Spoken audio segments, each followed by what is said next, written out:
All right. All right. Thank you.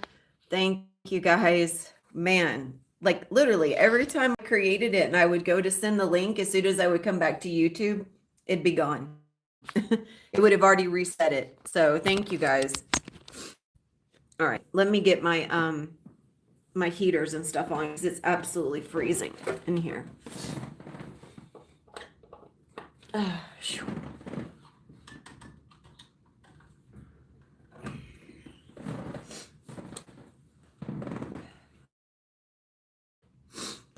All right, so welcome everyone. I'm gonna get my mic plugged, heaters on here.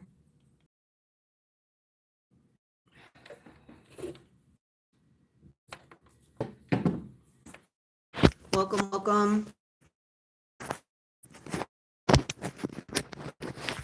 Man, you can tell that winter storm is going to be hitting. It's getting windy. Okay, test.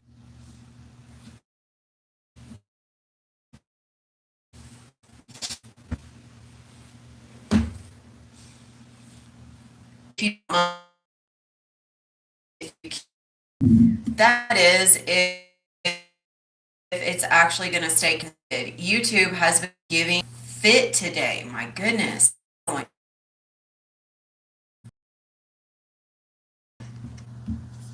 Internet, sure. Is if you can hear me. I don't know if anyone can hear me. I hope I'm connected. Yeah. I'm trying. I don't know why, you guys. Like literally, my internet's fine.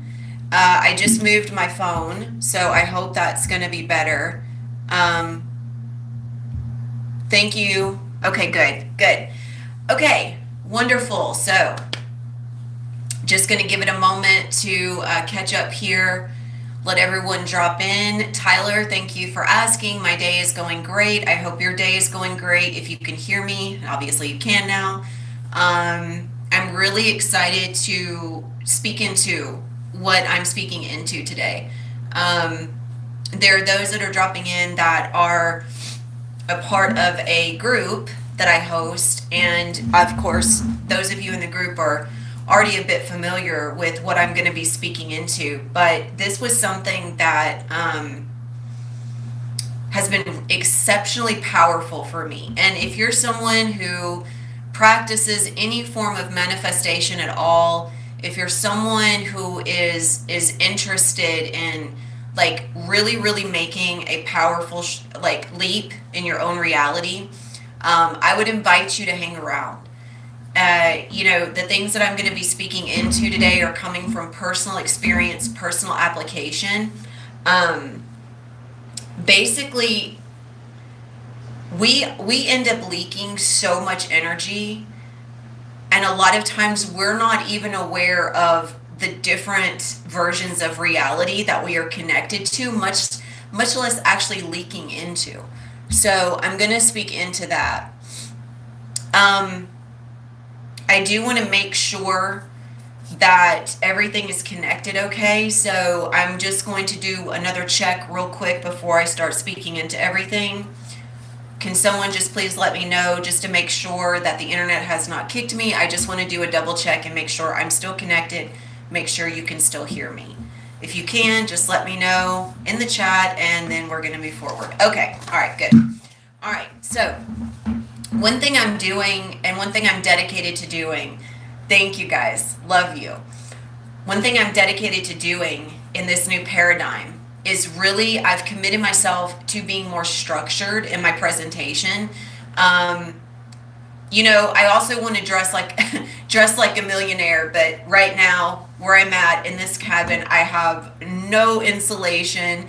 It's in the teens. I have 2 little heaters going, so I'm gonna get my setup looking better. But for right now, I hope the presence and the energy and the information that I'm bringing forward will show you the level of abundance without me necessarily having to show up in like Prada or Chanel for that to be proven. So I am going to be speaking into abundance. I'm going to be speaking into how I have learned to offer from my worth instead of my lack.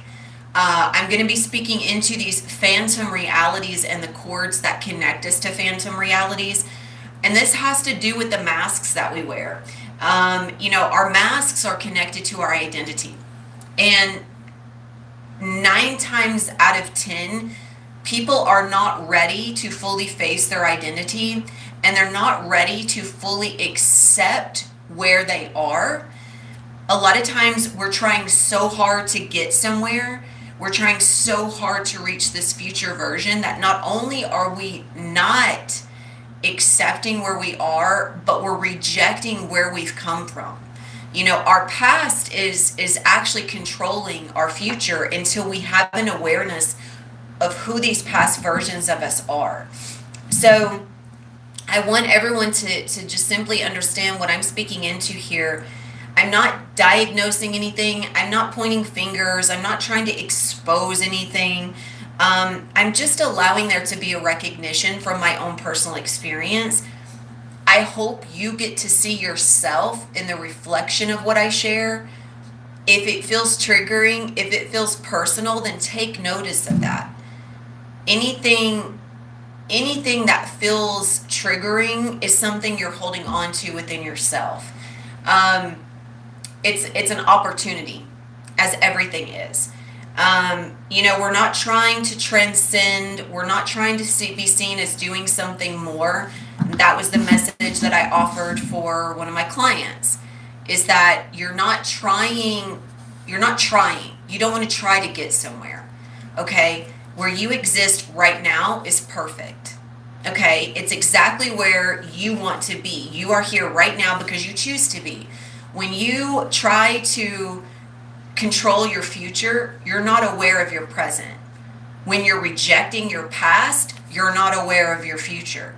So what I want to invite in here is an opportunity to inhabit the presence of awareness instead of trying to control, trying to fix, trying to prove. Okay? So first, let's look at the masks we wear, because that's something that's going to influence everything. One of the biggest masks for me that I am aware of is a mask that is trying to prove its worth.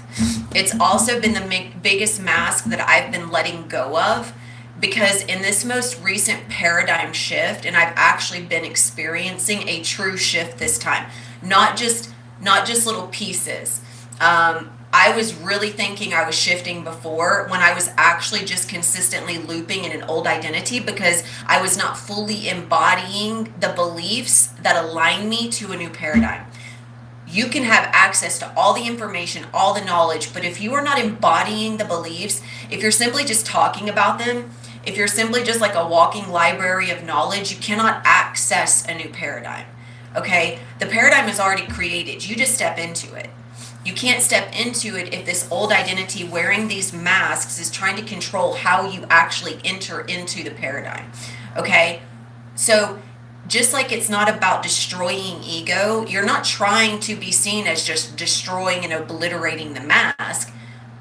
It's about noticing how the mask that you're wearing, how this is driving the system, the behaviors, the emotions, the choices. It is the influential force that is driving you to do what you do, to feel what you feel, to think what you think. It's not good. It's not bad. It just simply is. Okay?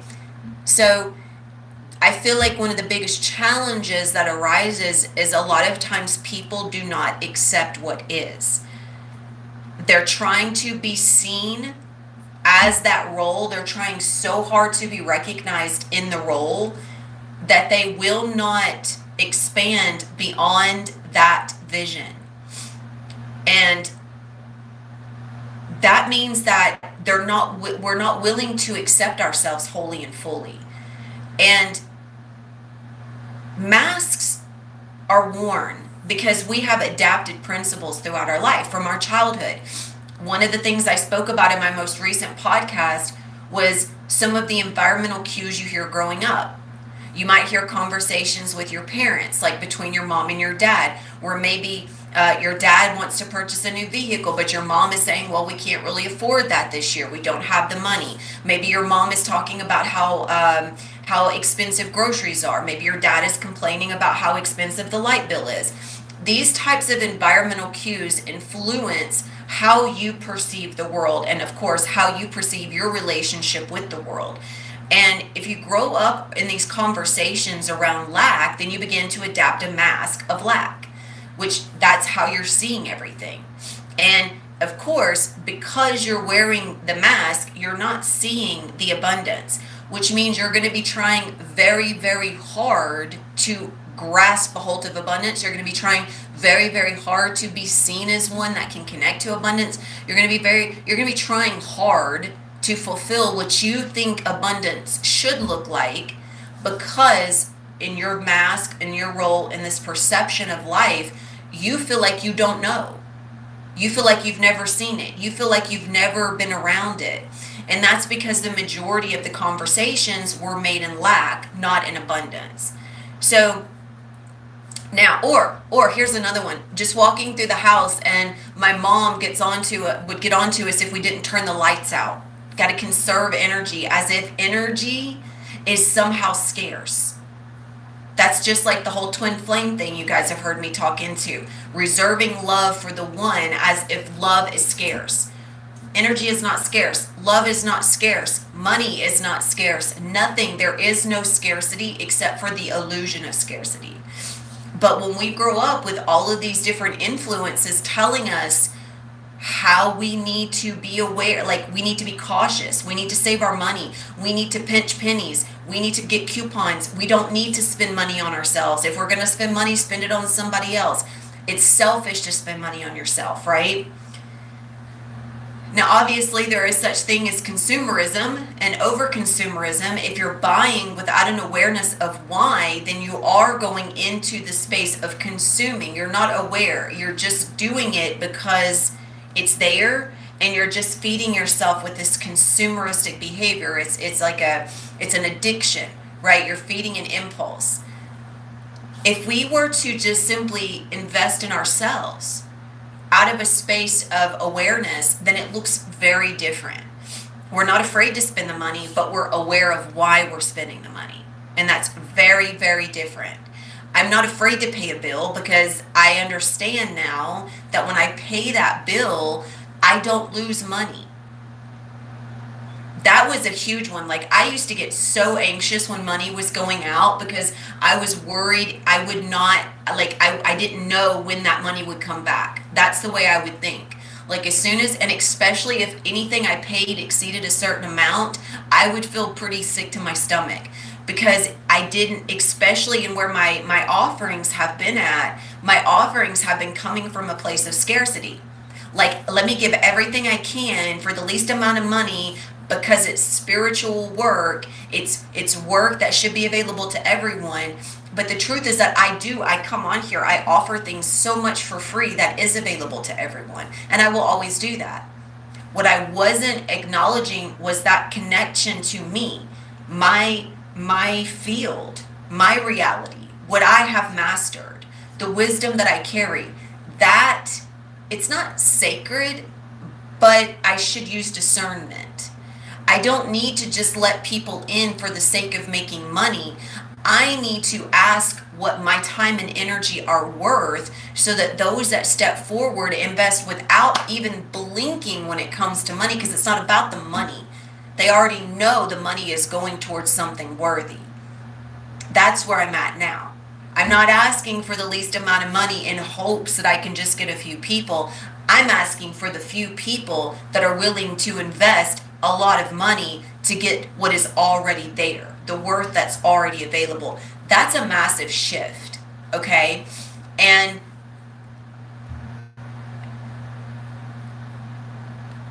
yes, I feel you on that, Samantha. Like, I still, out of habit, I still go through and turn lights off when I'm going through the room. It's an unconscious behavioral act that's a part of that mask that operates through scarcity. I also used to be very, very cautious of the water, because I grew up on well water. I still live on well water. And so all of our water is dependent on how much rain we get. Okay? It doesn't, we're not connected to the city or whatever. So water in my growing up was always imprinted on me as a scarcity. We don't know if we're going to have access to it, right? So we need to be careful. We don't need to do too many loads of laundry. Go do laundry in town. Don't leave the water running when you do dishes, like those things. As if that natural resource was somehow scarce. Water is not scarce. We've never run out of water, but my family would operate from the fear that it could happen, which then imprinted it in me, which then means that I was operating from a fear that was never realized. This is how this is how our masks are built, right? And also not just that, but we bring inherited masks with us. We bring imprints into our womb. This is something I explore more in depth in my my mentorship or my one-on-one. That's where you go real deep and personal with me. But these imprints that we bring with us in the womb influence us they're already influencing us from the womb. And a lot of times we don't actually recognize them because they're such an integral part of our operating system that they're always kind of floating outside of our peripheral, right? They're not quite coming into focus. We think we see it, we think we know it, so we're operating from that space of, oh, I know, I got it, but not fully, okay? So now I want you to remember though, one of the really beautiful things and important things about these masks, as at one point in time they served coherence.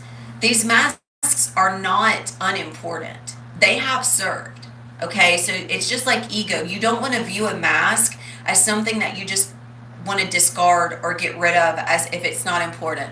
Ego is important.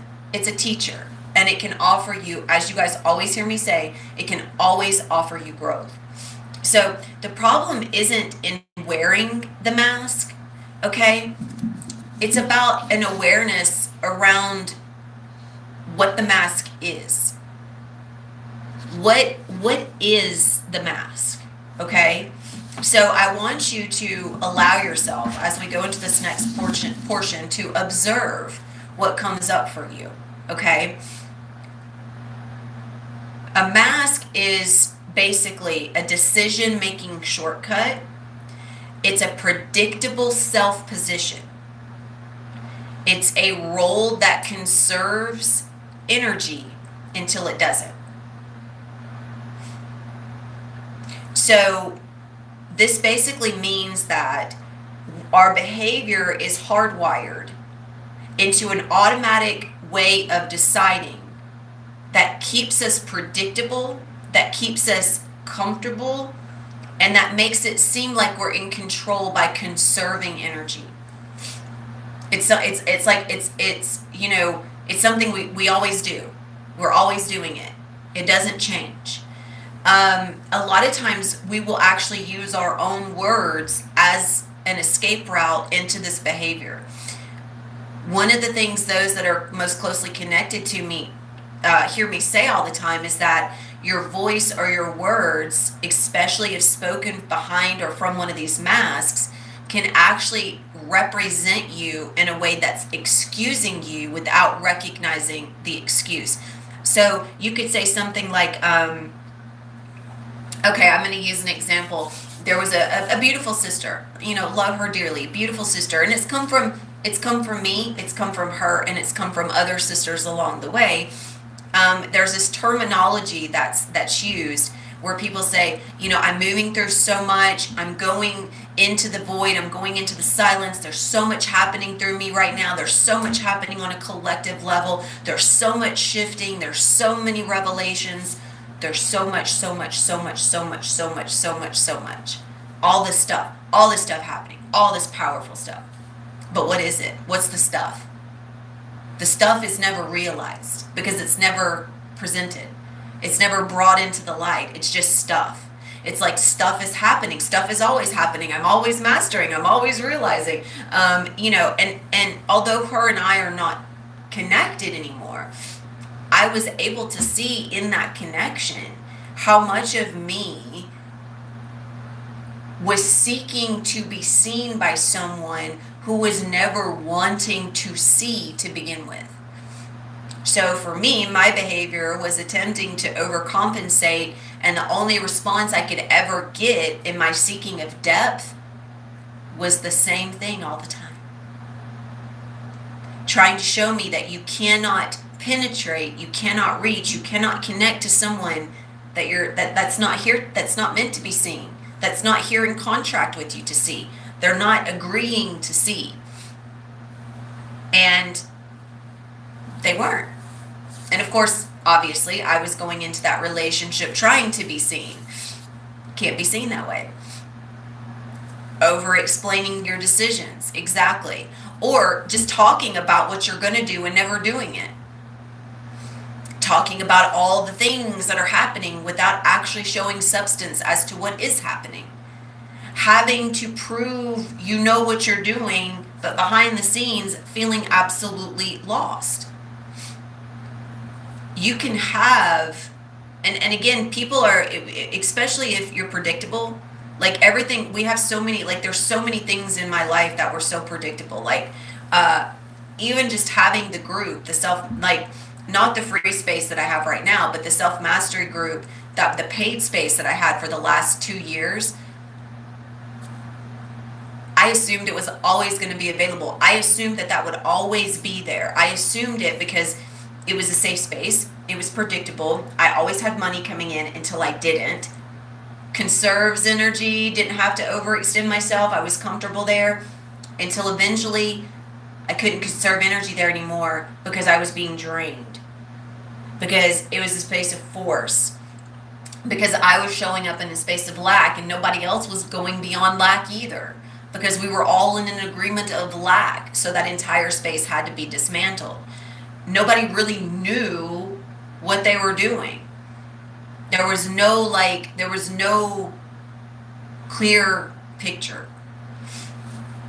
And it was also coming from a space of seeking approval. Like everyone was showing up in that space seeking approval, being seen, trying to be seen as knowing what they're doing, but not actually making real change. I was also doing the same thing. So, whatever you see the most, that's where you're at.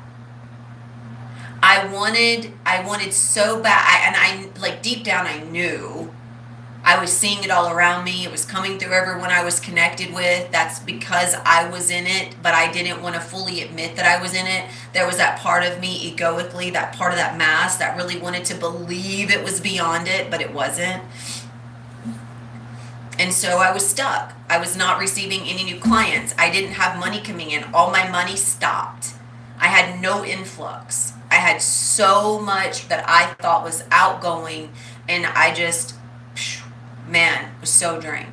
That's why it took me what feels like forever to finally get myself back into sharing, to get back into lives. In this entire dynamic shift that I've been undergoing, I scrapped the group. I scrapped everything. I scrapped every offering. I've been rebranding, rebuilding. The image that you see for the live is a part of that rebranding. It's a part of that rebuilding. So much energy goes into that creative space. And it's taken, even just the recordings, I can see now why I had to leave everything behind. Because it is taking so much energy, creative effort to go into the state of responsibility. And not just that, I'm asking people to invest $10,000 to $15,000 with me for personal contact. That's something that not only used to scare me, but offend me. How dare someone think that they're that special, that someone should pay them that much money? That just goes right in alignment with thinking that they're a guru and they can fix someone. That belief blinded me from seeing what that monetary amount actually got to represent, which is opportunity. If I live in an abundance, then I'm not afraid to ask for abundance. It's not because I'm worth it. Oh, wonderful. I'm so grateful to hear that, beautiful soul. It's not because, like, I mean, yes, I am worth it. I'm worth that money. I have put in the work. I live, and as an embodied coach, I live what I share with you guys. I'm going to share some personal experiences with you in a moment. I reveal my masks. I'm not afraid to share who I am. But I was also just wanting everyone to come in and try to make money instead of realizing that, no, that money is a sacred exchange. If people want access to the wisdom that I have, they have to be willing to meet themselves. And what I kept seeing was the most common denominator with people meeting me is they would meet me to a certain extent, and then when they would meet a certain version of themselves through me, they would get pissed. And they would sling it back at me as if it was somehow my fault for just being openly vulnerable. And then they thought I was trying to manipulate them for being openly vulnerable, when the entire time I was just using it as an opportunity to learn. It was not personal. But of course, it can't be seen as being not personal if I'm still operating under a mask that comes from this old identity that personalizes its worth, that says that there are conditions to the money that I make, that I'm not really worth the time. My offerings aren't really worth the time. So I'm just going to ask for a little. If you guys can just give me $55, I'll give you 2.5 hours. I mean, even my most recent one for 111 for 3 sessions for you guys that invested, that's going to have to be catered, because that was coming from a space of lack and scarcity. Obviously, I'm still going to offer in an abundance, but it's like, you know, you can't, you have to offer from a state of abundance. You cannot offer from scarcity. You can try, but you're going to be so depleted. And that's what happened. I was trying so hard. I was trying so hard to be seen as be worthy. And now that $10,000, that $15,000, it's like, that's just the way it is. That's just natural. That's normal. So if I want to assume myself as a millionaire, if I want to assume myself as someone that can access unlimited abundance, I have to assume that it's already here, right? You guys will hear this all the time. I have to stop trying so hard. Someone that's a millionaire, they're not going to operate under that guise of, oh, I just need a few people to show up and pay me so I can pay this bill. They're not worried about paying the bill. They're grateful. They have money to pay the bill. And that's where I'm operating from now. Now, I go to pay a bill. Man, I'm so grateful I get to pay that bill. I'm so grateful that I have money to pay that bill. I'm so grateful that I have an opportunity to share my wealth with the world, even if it's through paying a bill, because I'm the system. I'm the system. That bill, it's serving. It's offering me something that I require. Therefore, I'm paying for the service. That's a gift. That's a blessing to be able to return in kind what has been offered to me through the service. And I used to be, again, when you see things under the conditions of service, then instead of being in abundance, like in a state of abundance, you're judging the service. You're trying to place the service in what you think it should look like, instead of just allowing it to be an abundance of support, because you don't need support to look a certain way. Support's all around you. Abundance is all around you. When you assume the state of abundance, you no longer act as if you need abundance. So another mask is like that mask of assuming that something bad is going to happen, operating in a way where my decisions and my beliefs are directly aligned to that. Now I'm going to give you a real life situation. My fur baby, Bruiser, is essentially my son. I mean, that's the context. That's the archetype. And 2 nights ago, he had some gastrointestinal issues. He was fine. We were playing outside. The next minute, he just started peeing and he couldn't stop. He started going to the pooping. He just kept until he couldn't go anymore. So immediately, the mother archetype is worried. What do I do? What's happening? What's going wrong? What's wrong with him? What do I need to do? I call in support, call in spirit teams. I'm praying, I'm chanting, I'm doing all the things. I'm crying, because one moment he was fine, one moment he wasn't. The fear in that is coming from a space of reading stories recently where people I follow on social media just lost their dogs out of nowhere. They went on vacation, they left them, and boom, they're gone. Massive heart attack, cancer, out of nowhere. So therefore, because I invested emotionally in those stories, when this event happens, I am emotionally invested from a space of assuming the worst. Now, if I'm walking around saying that I don't believe in sickness, if I'm walking around talking about I'm assuming I'm the healthiest version of myself, if I'm walking around under the assumption that I don't believe in disease and that I don't believe in bad things happening, then why am I reacting that way? Because I have not let the mask go fully. Because a part of me was still operating from that moment of emotional investment where I did not fully believe in what I claimed. That's where your core belief has to match your assumption. Because if it doesn't, you're just going to be walking around affirming and talking and claiming, and you're still going to identify with the event out of a meaning that you have assigned it. And if that meaning assignment is coming from lack, then you're only going to see what's wrong. You're going to assume you need to fix it. And that's where I was coming from. Something's wrong with him. I need to fix it. I need to heal him. What do I need to do? And then likewise, I'm also having some things happening in my body. And as I'm asking the question, I'm hearing the same thing connected to both of us, as it always is. And that's gallbladder. My first reaction to the word gallbladder. What's wrong? So that shows you my core belief hadn't fully changed. I cannot assume this full position of abundance if I'm still operating from wrongness, lack, needing to fix, needing to cure.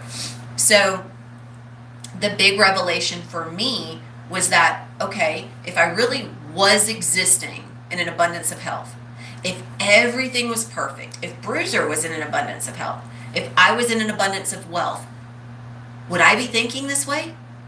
No. Just like I wouldn't be worried about the bill that I paid, I would not be worried about something happening to him. I wouldn't be worried about something happening to me. So, the law of assumption. I shift out of those assumptions. I embody the core belief that nothing bad happens. I embody the core belief that I exist as healthy, I exist as wealthy, which means I do not assume anything else. It's very, very easy to go into choosing from those old beliefs if you have not embodied a new one.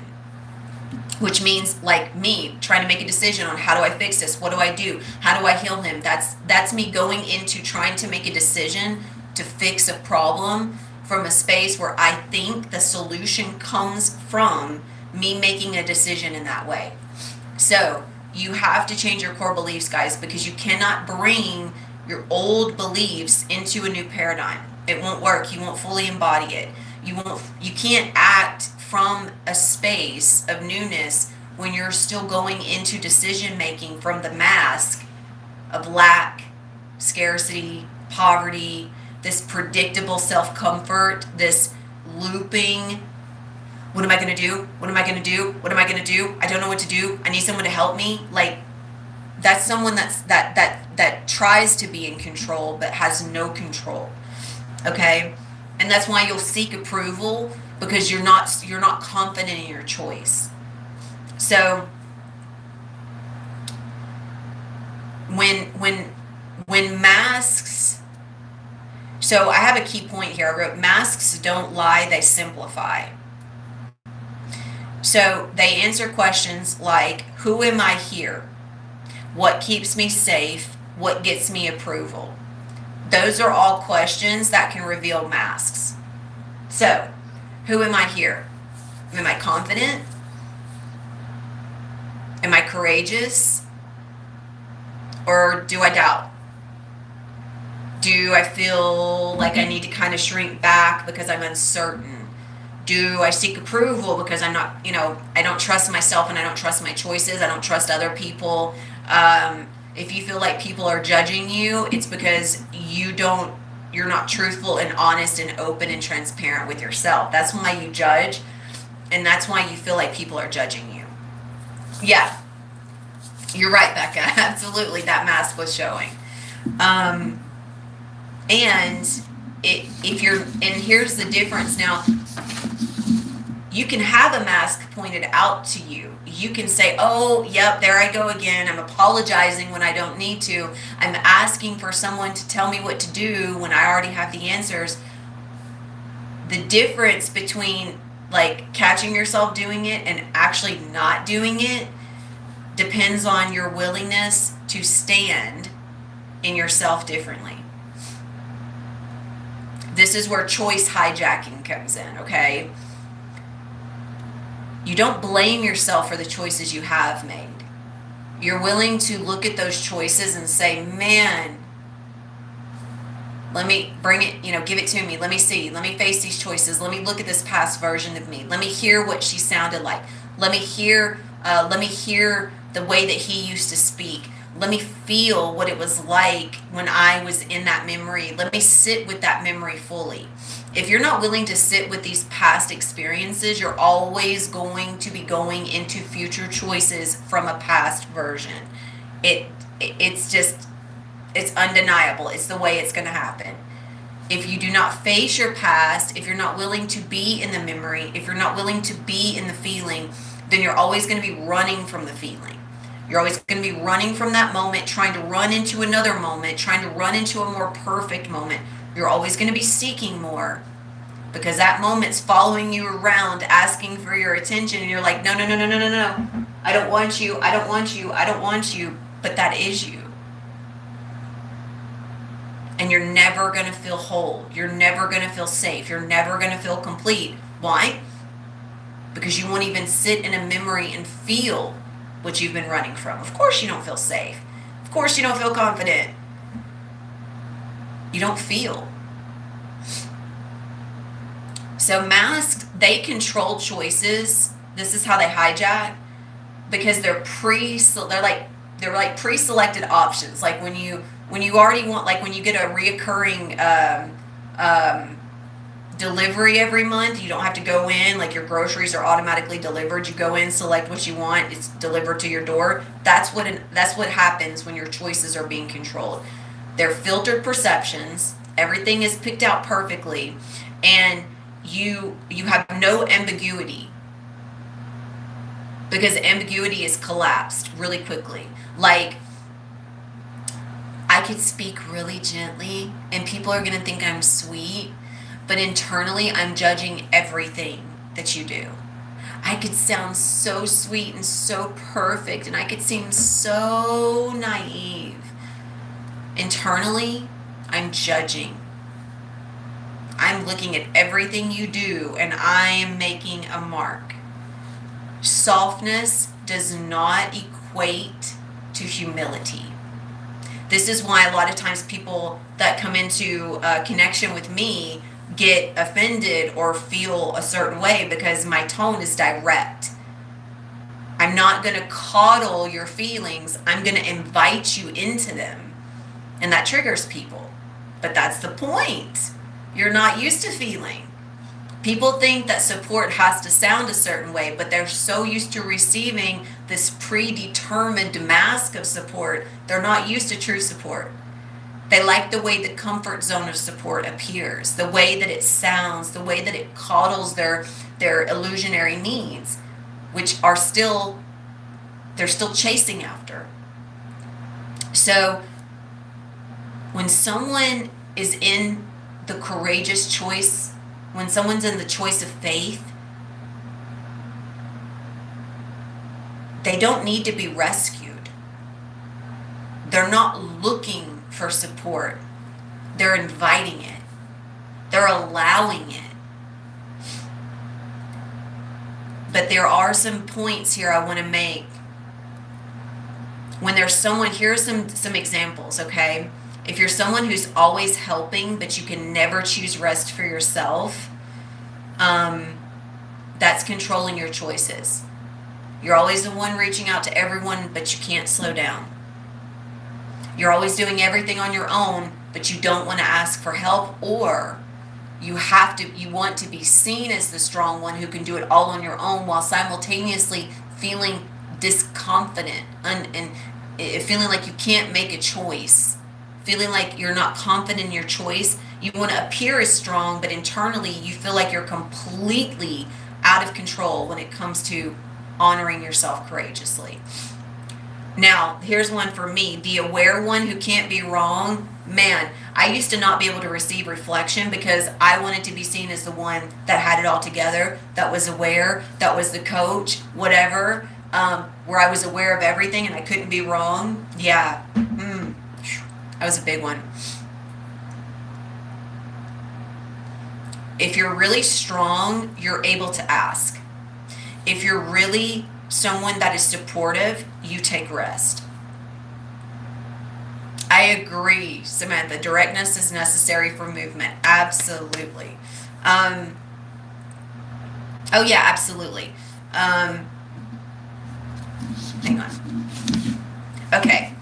The questions are as followed, since Becca's asking. I think this is a good thing to write these down, you guys. And I would highly recommend, if you don't already, to have a pen and piece of paper for a lot of this stuff.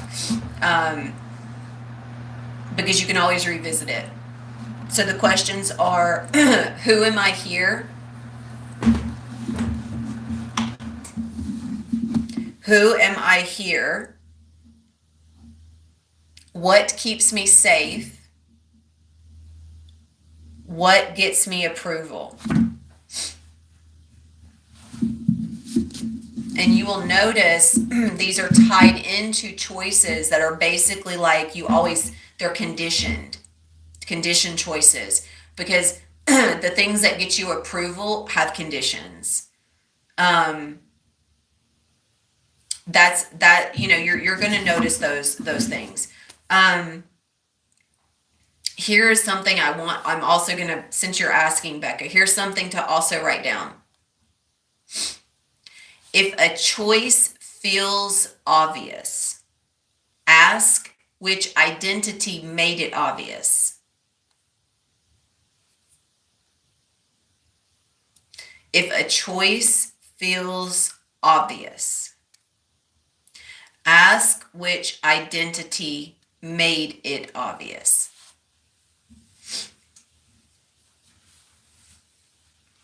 You have to remember, the masks that we wear filter what we hear. You could hear everything I say, and you could be receiving it through a mask that wants to be seen as, no, I know what you're saying. I resonate with everything you're saying. I am doing the work. I am. Like, I know, I am shifting. I know, I am. When something, I agree, it is a good one. When when things are really happening, you're doing more than just resonating. You're representing. When you're representing change, you are speaking from the depth of what you have learned within the change.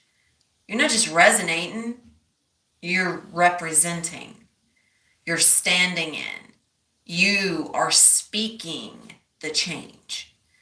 So instead of just talking about what you're doing, you're representing where you've been. You're representing the wisdom you have learned. You're speaking from the depths of your spirit, the depths of your wisdom. It comes through. Like, everything I'm sharing here is coming from a space of not just going into and moving through and all the things and all the words. I'm sharing the perception shift, right? Like with Bruiser, with the recognition, with understanding myself, with seeing how I was feeling, how I was reacting, that was coming from this predetermined space of identity that is so used to wanting to see things that way. Okay? Now, at the same time, just because just because I recognize these things, it doesn't mean I'm not going to recognize them again. It's not about being seen as someone that has it all together. It's about recognizing that you're building something brick by brick. Okay? You're building something brick by brick. Okay, now let's talk about energy leaks. Let's talk about phantom realities. And I actually feel like I'm probably, one thing I'm feeling, it feels like there's a pocket today. Speaking of, it feels like there's a pocket of space that this is coming from. And I feel that just because all the technical issues I had trying to get this to go live, we're going through a massive gateway of rebirth right now. And I feel like there's going to be the people that actually receive this message are going to be those that are ready to hear it, that can actually incorporate it, that can actually put it to use, that can actually integrate it, meaning embody it, meaning live it. Because the way that everything is aligned right now vibrationally, it's pushing us through a birthing portal. And everything that's on the other side for us to receive is already created. It's already there. We don't have to do anything but redefine how we connect with ourselves. That's the work. It's internally recognizing what guides us, what pushes us. Why do I want to make this choice? Why, again, investing money in myself, not a bad thing. I get to spend money on myself. I have money to spend. I should never view money as a limited resource, just like I should never view electricity or water as a limited resource, because they are not. It's vibration, it's energy, it's unlimited in its resourcefulness. It's about having an awareness of why I want to invest in that, because I have found myself, when I have access to money, I'm looking at all the things that I need. I'm getting everything paid for, but I'm also finding myself wanting to explore things I could consume. And so I have an awareness around that, and I pull myself back saying, but I don't need it. I'm not saving it because I'm afraid of losing it. It's just, I don't need to consume that right now. So having an awareness of what you're consuming and why is also very important. Okay, phantom realities. This is going to be our big one here, and it's also going to be where we basically conclude today.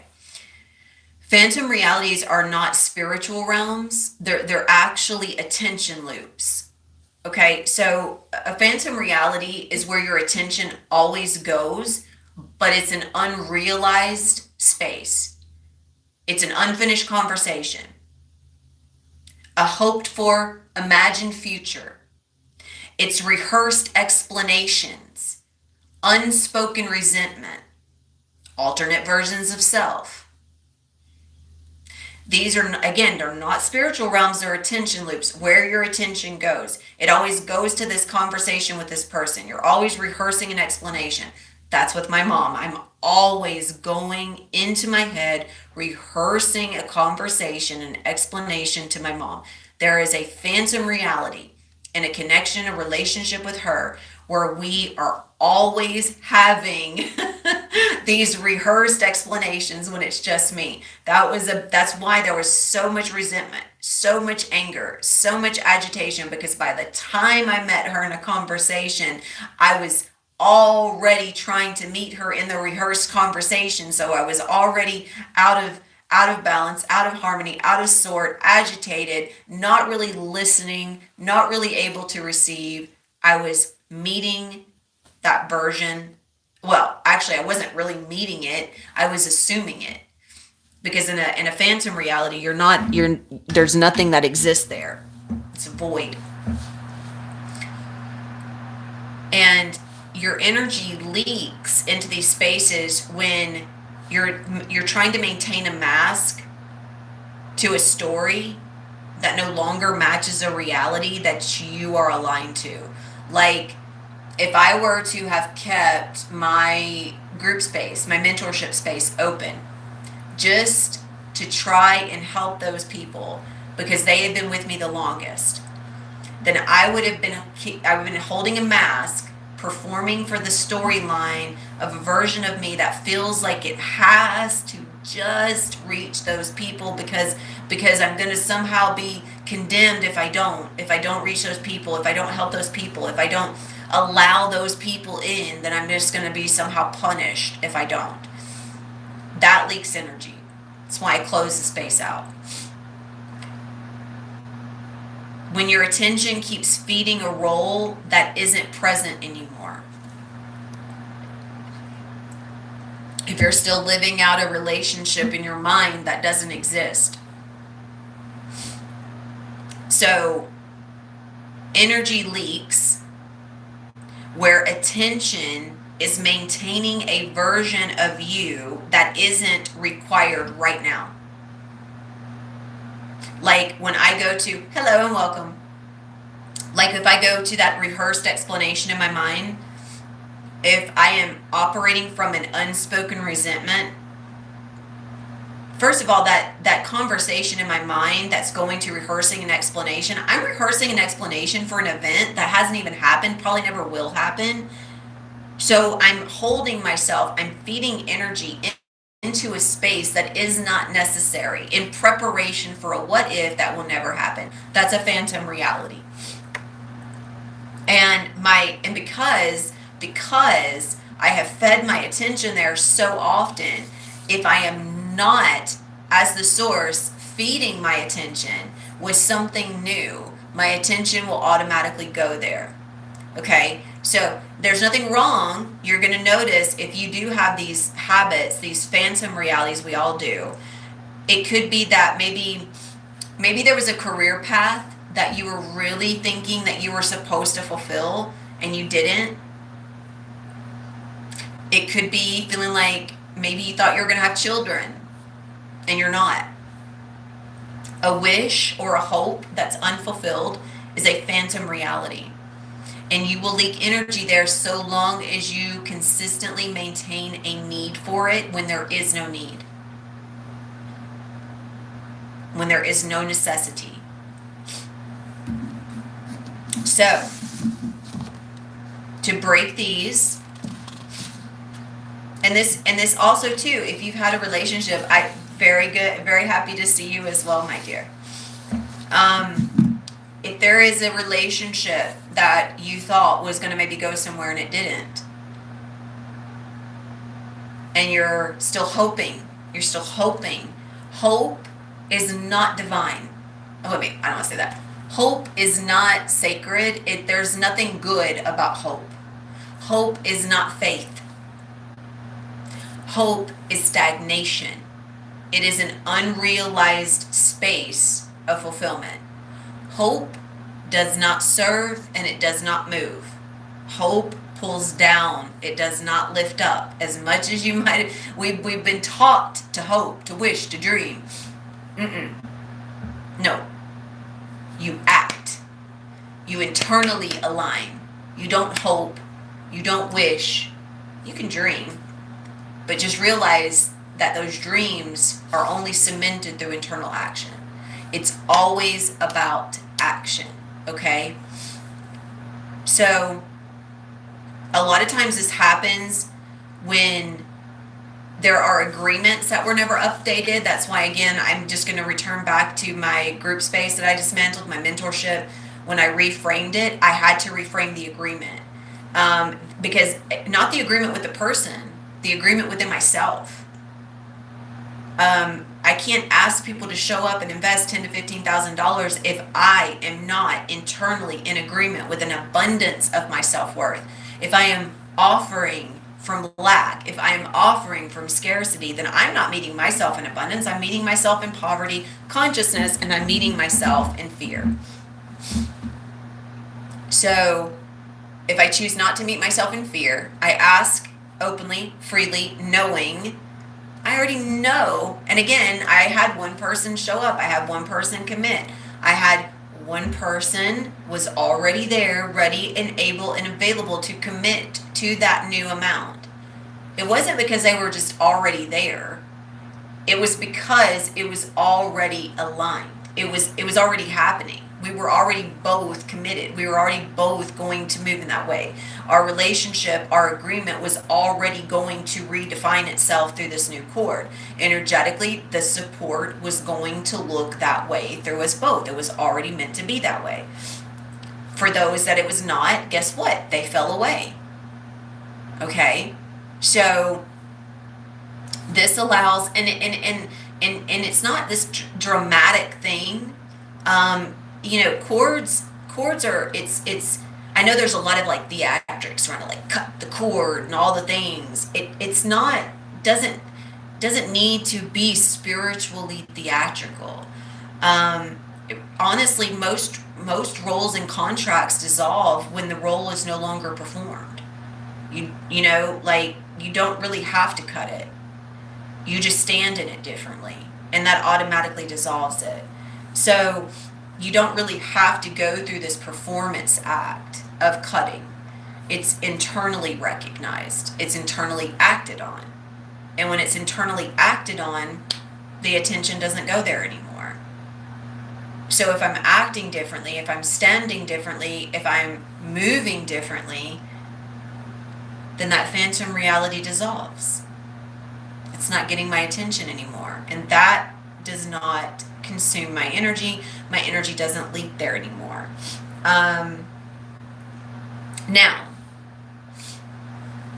if you are embodying this new paradigm and people want you to stay the same, if people try to challenge your choice, if people try to make you feel like something that you are doing is not right because it makes them feel uncomfortable, I've had that come to me because of my choices, where someone told me that they felt unsafe because of my choice, then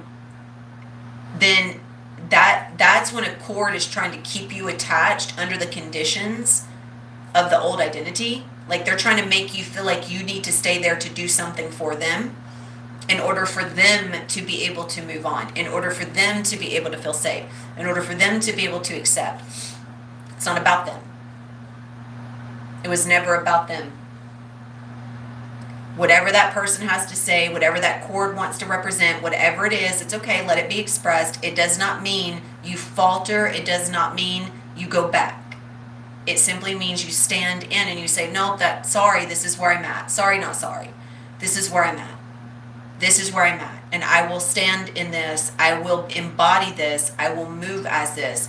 You cannot prove your perception. You cannot prove this new embodied space to one that is not available to see it. If they're not in safety and security, you can't explain how your choice is safe and secure, because they don't see safety and security in their own choices. And it's also not up to you to make anyone else feel safe and secure. That is someone else's job. You can, that's their job. It's not your job. You get to support people. Like, I support people in rediscovering their own safety and security, but I don't do it for them.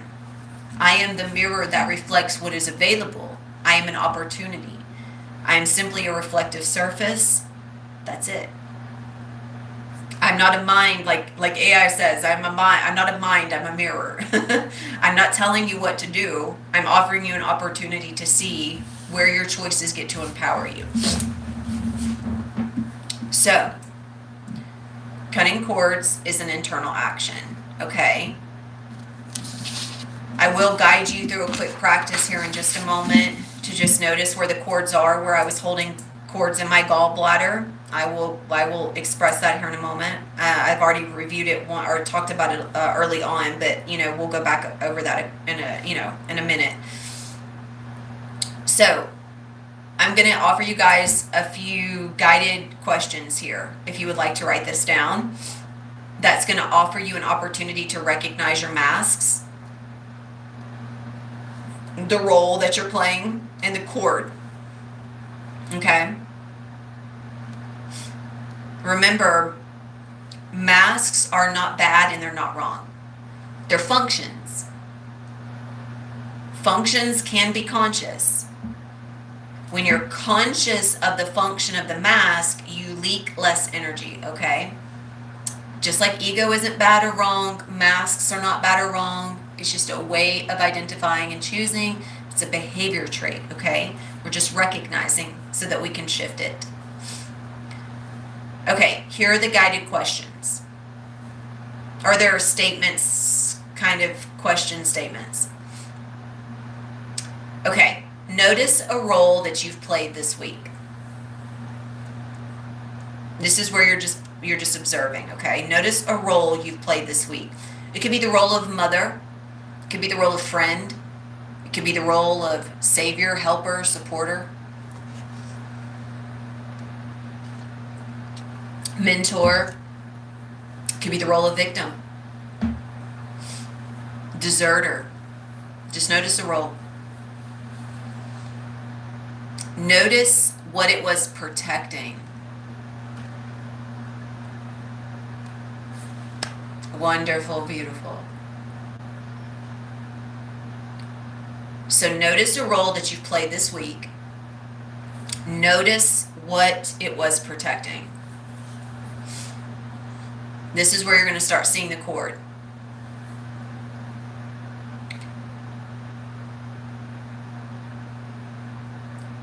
Notice where energy has been going to maintain it.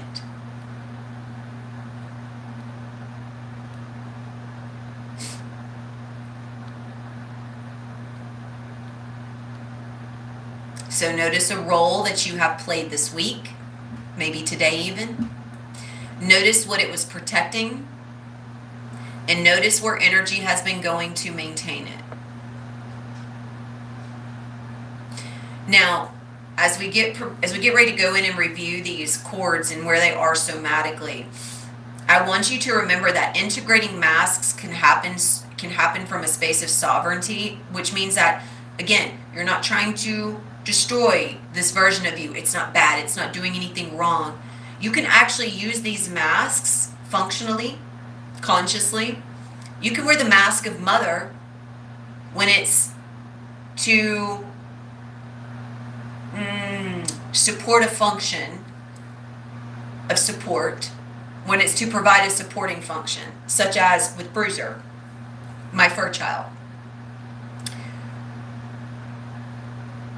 I get to support him in a number of ways, such as cooking food, such as providing him with medicine. You know, there are different functions that role has, and I can stand in that mother supporting role without overly identifying. When I overly identify, I leak energy. When I try to fix, when I try to save, when I try to control, then I'm overextending and I'm leaking.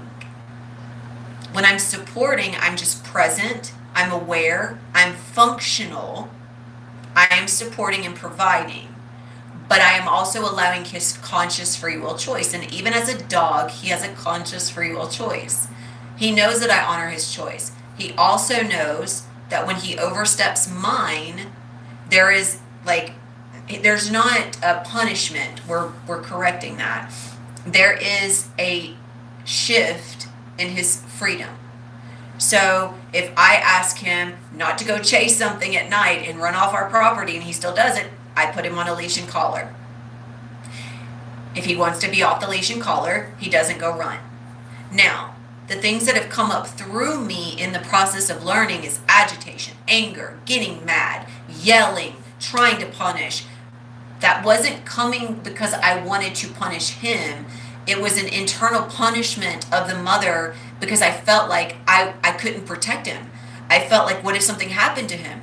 What if something happens and I didn't do what I was supposed to do and I couldn't protect him? Then my mask is consuming instead of supporting. This happens when I didn't stand in a conscious role of support early on, and I try to assume that he needs to know the behavior. Like, I realized this, it was so powerful, and I dropped this into my group. By the way, it's a free space if anyone wants to join. I was sharing with this free space that I was assuming that Bruiser should listen to me, that I had a right to get mad at him for not listening to me, when he was simply operating off the limited information he had access to. I've never properly trained him on spatial, like, let's say, like, maintaining perimeter spatial awareness. I've never trained him on the leash and collar in that way. So to him, his instincts are, as a Connie Corso pit bull, is to protect the space. So he's chasing off a predator. He's a dog too, right? So that's just what he does. It's instinctual. I have not trained him with anything other to allow him to see that he doesn't have to do that and things still get to be safe and secure. I haven't instilled that in him. He's not aggressive. Obviously, he's a marshmallow towards people. But when animals come close, he's attempting to maintain protection. So when he goes to chase, he thinks he's doing what he's supposed to. He thinks he's doing a good job. And then here I come, yelling, screaming, no, bad, what are you doing? It's confusing to him. I'm projecting my own fear onto him instead of providing him with the support he needs. So if you have children, or maybe if you eventually have children, or even if you don't, just operating from this space of connection with another person, you cannot assume that another person understands your behavioral perception. I was assuming that he should listen because he should know that what I'm telling him not to do is important. Like all of these things. That's when the mask becomes consuming. It's when this assumption of fear controls everything. So if you want to integrate it without overly consuming, you're not emotionally triggered, you're not emotionally reactive, you're actually not emotionally invested. If you can be a mother without being emotionally invested, then you are free of the archetypal charge. And I want you to allow that to land. That's also the relationship you have with your mom. It's not just if you're a mom. Because you are essentially the mother. Whether you have a child or not, you're the mother. You're the child, you're the mother, you're the father. So the mastery comes when there is no charge to the father. There's no charge to the mother. There's no charge to the child. That neutralizes debt. You're not passing down the debt because of a lack of awareness. Does that make sense to you guys? When there's a lack of awareness, you're emotionally charged, emotionally reactive, and you pass this on. Your field becomes imprinted. Actually, the imprint was already there. You inherit it and you pass it on. And then it just maintains itself. Inherited, pass it on. Inherited, pass it on. That's your ancestral line. This is also work that I offer for anyone that's interested, is recognizing those imprints. So a lot of times we don't realize the debt that we inherited, the debt that we carry, and the debt that we pass on, because we're simply not aware of the way that our child is operating. That's why I see Bruiser as the child in a certain way. It's a lack of awareness around my own inner child space. Okay? Meaning I still have a lot of charge around my mom, and I still have a lot of charge around my dad, my mom, my dad, the mother, the father, so on and so forth. So I'm going to close this out with a few things. And I want to remind you guys that nothing needs to change tonight. Your awareness is already providing the movement that's necessary. Give yourself permission to notice who is choosing this week. Which version of you is choosing? When I made this choice to ask for more money, that was a different version. That version of me was not a version of me that I knew, but it was a version of me I'm getting to know. One of my mentors, or a coach that I'm learning from and receiving from right now, asked me, he said, is everything different or are some things still the same? And for the first time I can say everything is actually different. I don't recognize any of the landscape. I don't know what this coming, I don't know where my next client's going to come from. Like, I know, but I know the niche. I'm in the point of receiving. I've already asked it. Universe has already delivered one. I've got space for 2 more high ticket clients. Everything is published, everything is out, everything is available. It's new. I'm still in the process of creating everything. I'm going to have more podcast episodes coming out. I will be doing more of these lives with you guys as like a podcast, but the pre-recorded podcasts, my first one was out. I'm going to have more coming. I will have other things. I was going to do energy sessions. I'm not really sure about that though. It just doesn't, I don't know. There's just something about that that's not landing. It doesn't feel masterful, maybe guided. I don't know. We'll see. I don't know. But I want to focus on sharing wisdom, sharing what I've learned.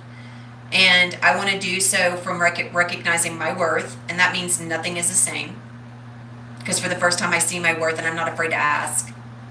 I'm not afraid to ask the universe. I'm not afraid to ask clients. I'm not afraid to ask source. I'm not afraid to ask myself, which means I stand in that space. I have to be in that space of responsibility and assumption. If I want to be the healthiest version of me, I've got to stop assuming something's wrong.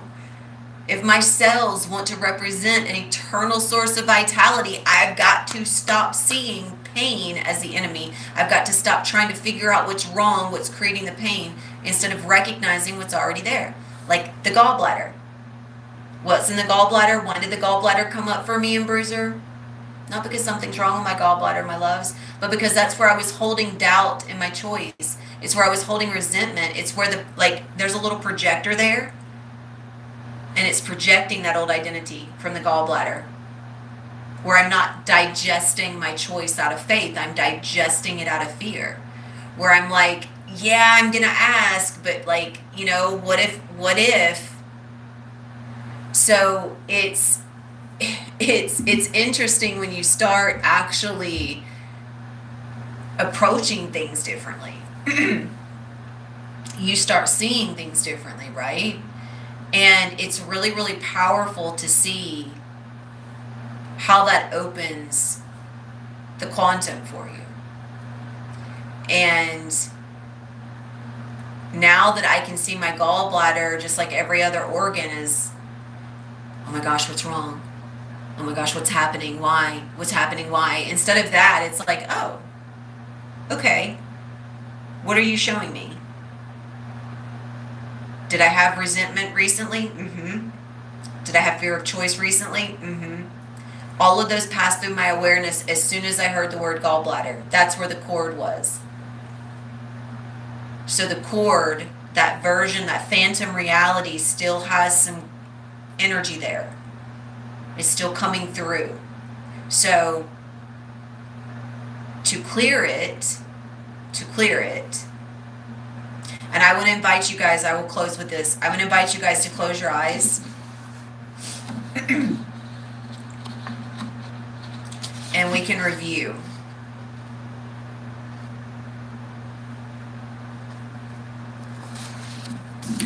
We'll just do a quick review.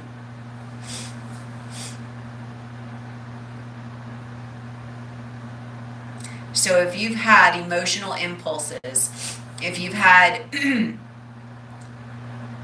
impulsive choice, hello and welcome. I want you to see where that impulse is coming from and where it originated from. And this is just going to be a few minutes here, and then I'm going to close this out. For me, in the gallbladder, the resentment was coming from when I am now surrounding myself and I am making the conscious choice to invest in, yes, I remember you. I remember you, Omar. Welcome back. If I'm choosing to invest in these mentorships, if I'm investing in my own mentors, if I'm investing in my own coaches, and I'm looking at them, and these are all multimillionaires, okay? Because I am embodying a millionaire mindset. If I'm asking 10 to 15,000, I'm willing to invest 10 to 15,000. That was the ticket. I cannot just ask. I have to be willing to invest myself. But I noticed a part of me, even though I had the capacity, even though I'm in that space, even though I'm landing there, I still resent those that have already made it. That, like, there was a part of me that was resenting people that, like, already had it figured out, that already had access to the millions. That I looked at them, I'm like, well, yeah, you had 2 degrees, you had a decent job, like, you didn't start from nothing. I'm starting from nothing. You know, like, literally, I'm starting from nothing. I was a drug addict, you know, like, I came from the street. Like, I literally just moved back in with my parents a few years ago from being on the streets and being homeless. Like, these people have degrees and they had income and they have credit cards, and I don't have that. Like, that's what was going through my mind. Resenting their starting point, thinking my starting point was somehow more difficult. That's the mask, that's the identity, that's the ego. So not true.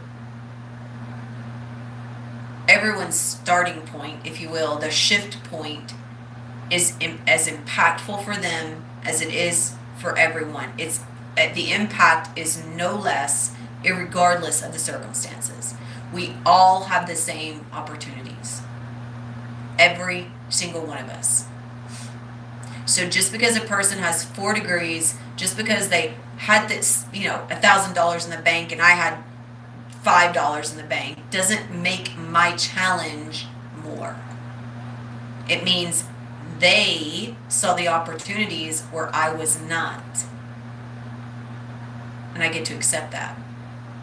That's where the resentment was. So that's the cord that connected into my gallbladder that was projecting the thoughts. Now, the resentment was already there because prior to the shift, I was already holding resentment against those that charged a certain amount for their offerings. Do you see where I'm going, you guys? I was operating from the belief that this type of work needed to be free. It is free. It's free to everyone. We all have the same opportunities. But if people want access to my wisdom, my truth, if they want to be in my field accessing, that's going to cost. That's what I wasn't seeing. That was okay. That I get to allow. I was not being discerning. I was letting everyone in and just hoping that some people would want to see the worth. That's different. That's lack. That's scarcity consciousness. So when the consciousness shifts, it can see the value, it can see the worth. It doesn't shame or guilt, it just witnesses, it recognizes. However, I still had not fully let go of the version of me that resented that vantage point. So what do I get to do? I get to envision myself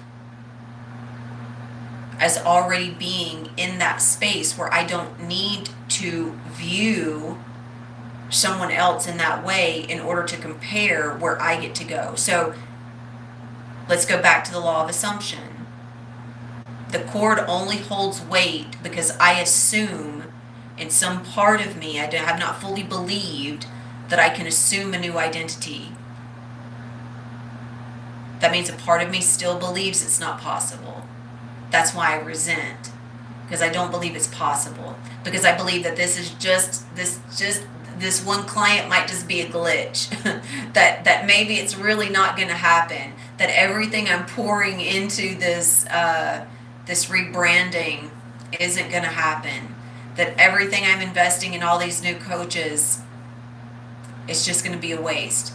That old identity thinks that way because she was the one that was trying to prevent me from going into that type of investment. She was trying to prevent me from going into that thinking where I needed to do it alone. I didn't need to be connected to other people. That's the cord. So to allow my gallbladder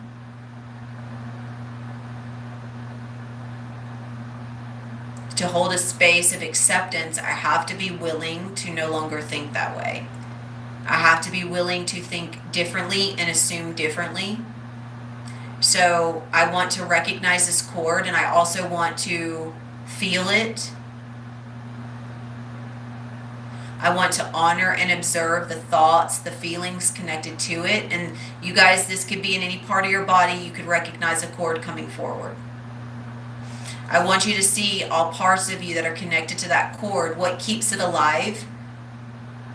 Each organ represents, on a quote-unquote spiritual level, on an emotional level, on a somatic level, represents your feelings and the way that you identify with feeling, and the way that you identify with yourself, and the way that you identify with others. So if you want your organs to process in flow, they cannot be restricted by judgment, lack, or fear. So I choose to cut the cord by no longer feeding those thoughts. I am restructuring the agreement.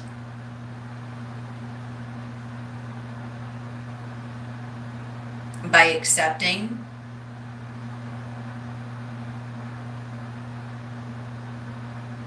That I'm not looking to another person to try to figure out what they're doing so that I can then do it.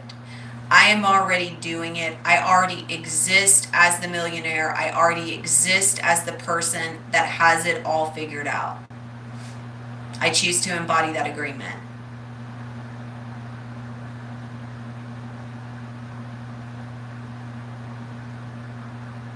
Now, if I choose to embody that agreement, this means that the lens that I see others through has to change. When I see others, I need to see opportunity. When I see my life in front of me, I need to see opportunity.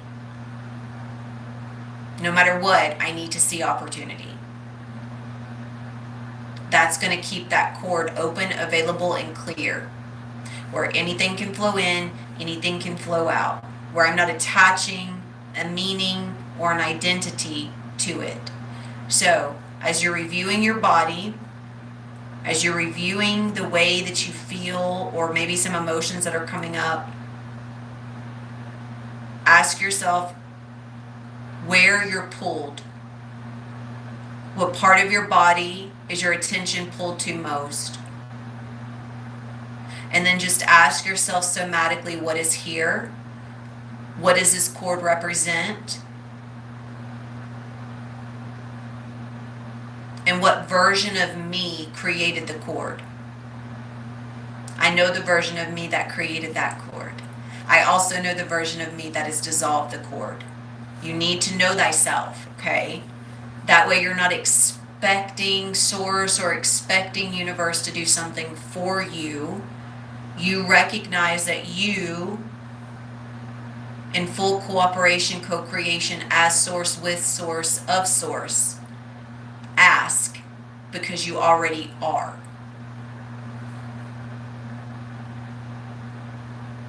And when you ask source because you recognize you already are source, you are of source, you access differently.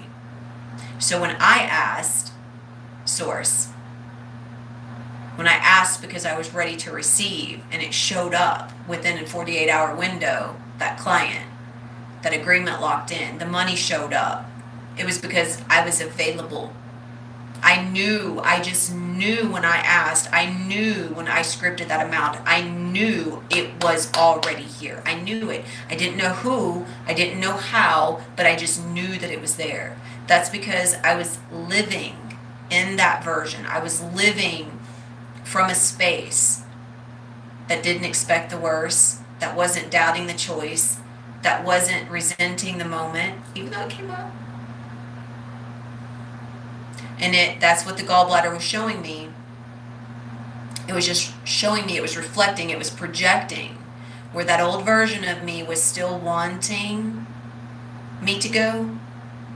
But so long as I maintain a course in alignment with this new identity, that cord will dissolve itself automatically. You do not need to go through a dramatic process. It was something I was going to bring through. I was going to bring through this entire process.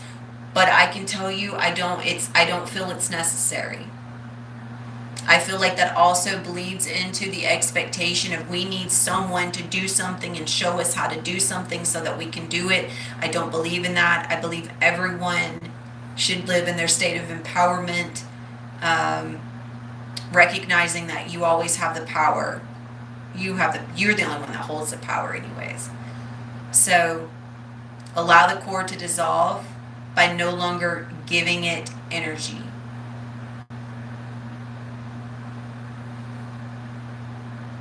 But that means you have to stand in the version of you that doesn't go there.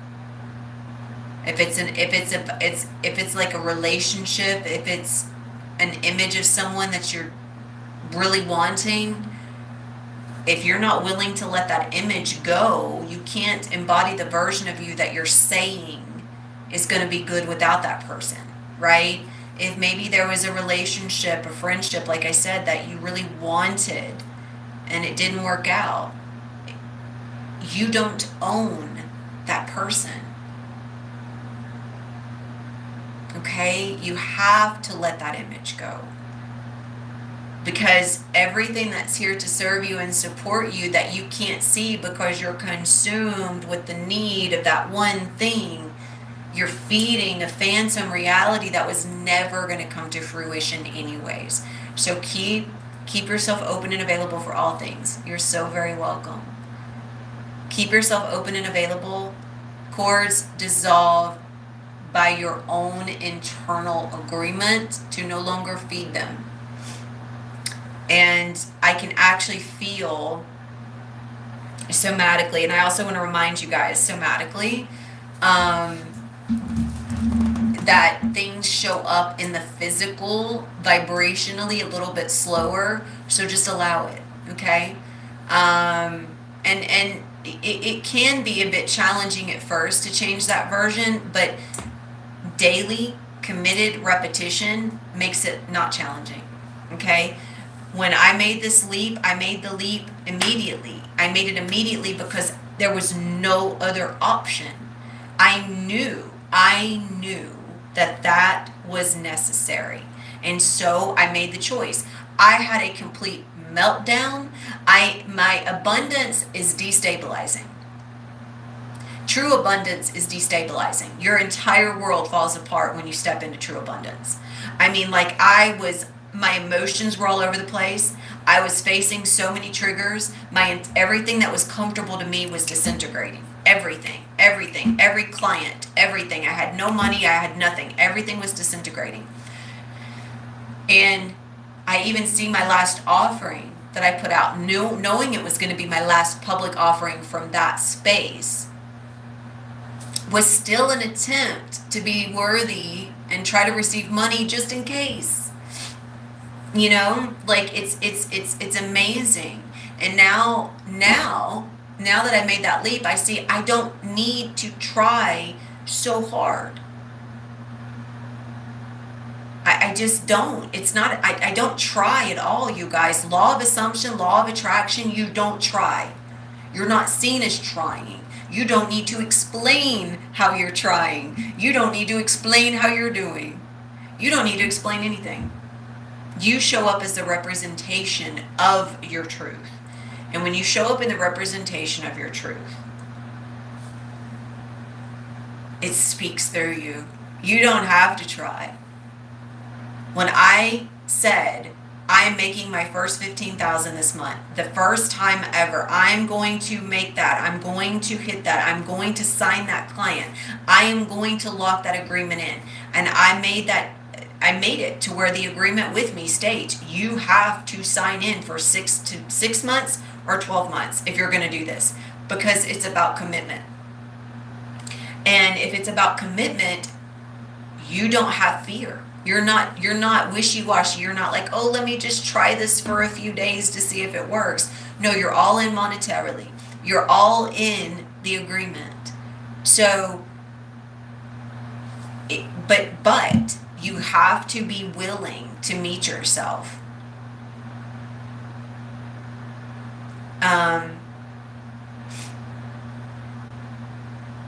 Thank you, beautiful souls. I love you guys. Thank you. I feel like to truly know who we are, we hear that statement, to know thyself. These are the things, like the things that I dropped in today, that's how you, one of the different ways that you can know who you are. And you know who you are through a willingness to face yourself, to ask those questions, right?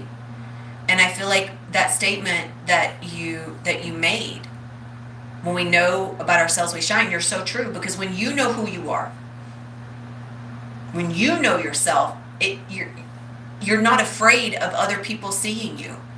So many people try so hard to be seen as a very specific version, that they live in this state of fear all the time that somebody's going to figure them out, that somebody is going to discover them, that somebody's going to see that they weren't fully honest. That's because they're not transparently who they are. They're not willing to be seen in their truth. They're trying so hard to be seen as someone special that they don't feel special. And you're more than welcome to leave. So with that being said, and just how I deal with people that just won't just sign themselves out, it's just bye. You don't have to keep commenting, just leave. But if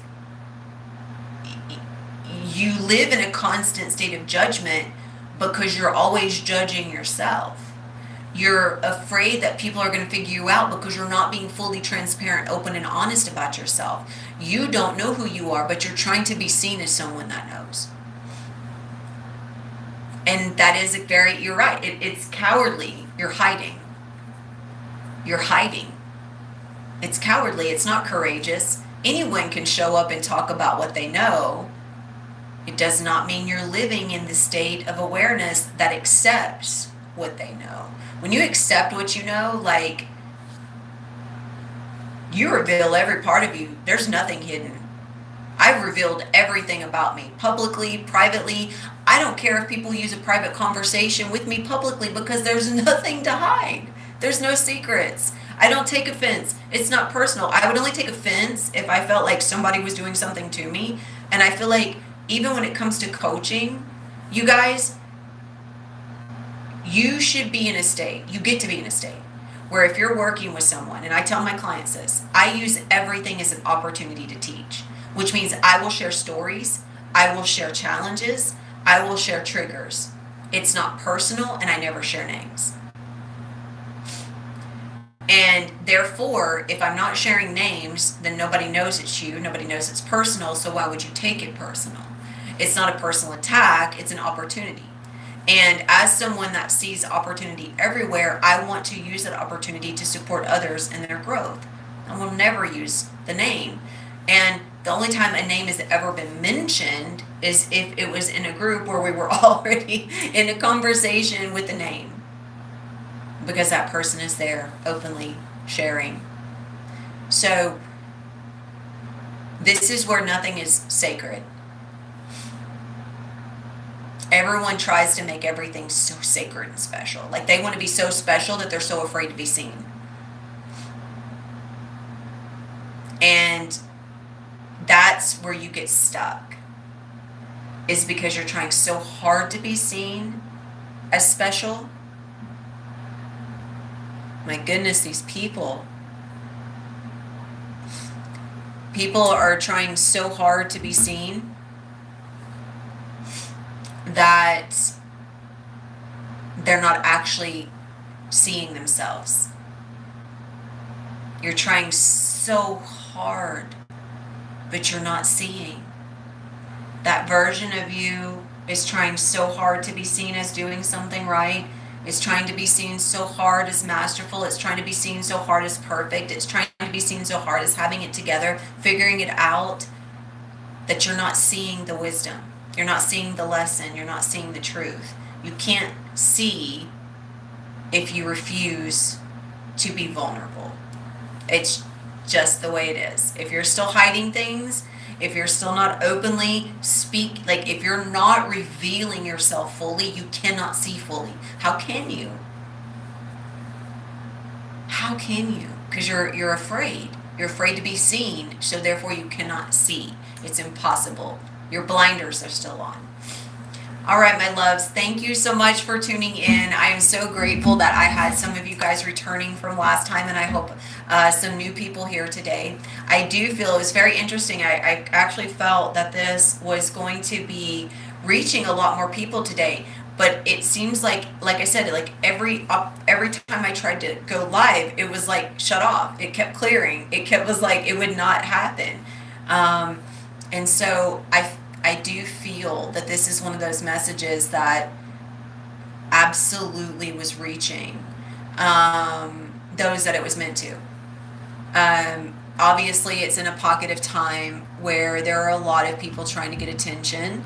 There are a lot of people, that always happens in a live though. It's always very interesting to me. The importance people place on the spam and trolling that they're doing. It's very interesting. But I'm grateful for those of you that chose to be here, that chose to receive, that chose to allow, and I hope embody. So thank you. I love you. Thank you, Samantha. Thank you for sharing. And yes, please, if you found value in this, share it. That's karma. It happens both ways. And I'm not saying that as something bad's going to happen. It's that when we don't share openly and freely, then there's a part of us that is like afraid of that sharing in some way. Like if you found value here, share it. Why wouldn't you?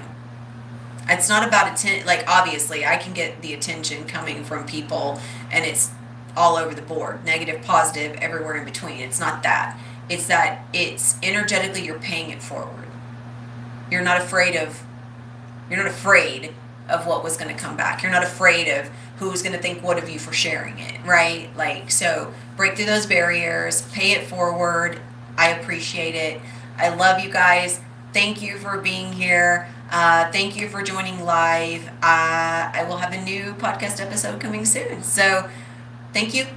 I love you. If you guys want to check out more of my work, you can check out my Instagram.